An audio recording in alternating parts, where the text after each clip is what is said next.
Hello students, welcome back to the channel.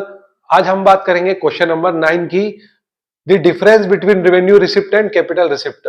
हमने पहले last video में हम पढ़ चुके हैं कंपोनेंट्स ऑफ गवर्नमेंट बजट।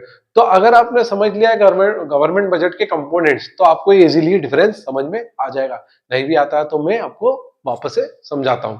देखिए, रेवेन्यू रिसिप्ट और कैपिटल रिसिप्ट हमने पहले भी कंपोनेंट्स में पढ़ा था। Income received by the government regularly, government को जो इनकम होती है वो रेगुलर होती है via GST, income tax, fees से। ठीक है। कैपिटल रिसिप्ट में क्या होता है कि income received by the government that reduce assets और इंक्रीज लायबिलिटीज। देखिए, कैपिटल बजट के अंदर अपन ने कंपोनेंट्स में पढ़ा था, कैपिटल बजट के अंदर दो कैटेगरी आती है, एक कैपिटल रिसीव्ड होता है और एक कैपिटल एक्सपेंडिचर होता है। तो गवर्नमेंट को बिग बजट बनाना पड़ता है, उन्हें मशीनरी परचेस करनी पड़ती है, लैंड परचेस करने पड़ते हैं और खर्चा भी करना पड़ता है। ब्रिज बनाना, हॉस्पिटल बनाना, वो कैपिटल एक्सपेंडिचर में आते हैं। तो इसके अंदर क्या होता है, अगर गवर्नमेंट लोन लेती है तो उनकी लायबिलिटी बढ़ जाती है। ठीक है, लोन लेती है, उनकी लायबिलिटी बढ़ जाती है, खर्चा करना पड़ता है, कर्जा भी चुकाना पड़ता है, तो लायबिलिटी क्या होती है, इंक्रीज भी हो जाती है। ठीक है। तो income received by the government that reduce assets, या तो असेट रिड्यूस हो जाती है या तो इंक्रीज लायबिलिटीज हो जाती है। या तो असेट्स बढ़ जाएगी, सॉरी, या तो असेट रिड्यूस हो जाएगी या तो लायबिलिटी इंक्रीज हो जाएगी।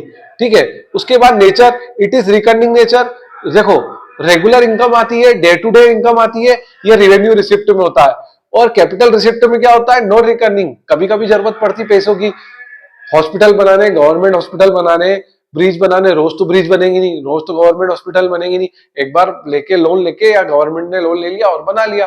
तो ये नॉन रिकरिंग होता है और रिकरिंग होता है। रिकरिंग मतलब डेली रूटीन का पैसा आता है वाया टैक्स, जीएसटी, और ये नॉन रिकरिंग होता है, इसमें लोन लेना पड़ता है और पैसा लगाना पड़ता है। ठीक है। इफेक्ट ऑन असेट्स, इसका कोई असेट से कोई रोल नहीं होता है, तो इस पे कोई इफेक्ट नहीं पड़ेगा असेट्स का। इस पे असेट्स का इफेक्ट पड़ेगा, असेट रिड्यूस हो सकती है। ठीक है। उसके बाद example, GST, income tax, fees. और इसका बाहर से लोन लिया, उधार लिया है, विदेशों से लोन लिया है, वर्ल्ड बैंक से लोन लिया है ना, बाहर की बैंकों से लोन लिया है। और रिकवरी ऑफ लोन, अगर हमने किसी को, पब्लिक को लोन दे रखा है तो उससे रिकवरी होती है पैसे की, और वो पब्लिक वेलफेयर में लगाया जाता है। तो ये रिसिप्ट, रेवेन्यू रिसिप्ट और कैपिटल रिसिप्ट में डिफरेंस है। अगले वीडियो में हम बात करेंगे रेवेन्यू एक्सपेंडिचर की और कैपिटल एक्सपेंडिचर की। तो आप ये नोट कर लीजिए, बहुत इजी लैंग्वेज में मैंने आपको लिखा है, और कोई डाउट हो तो आप कमेंट कर सकते हैं।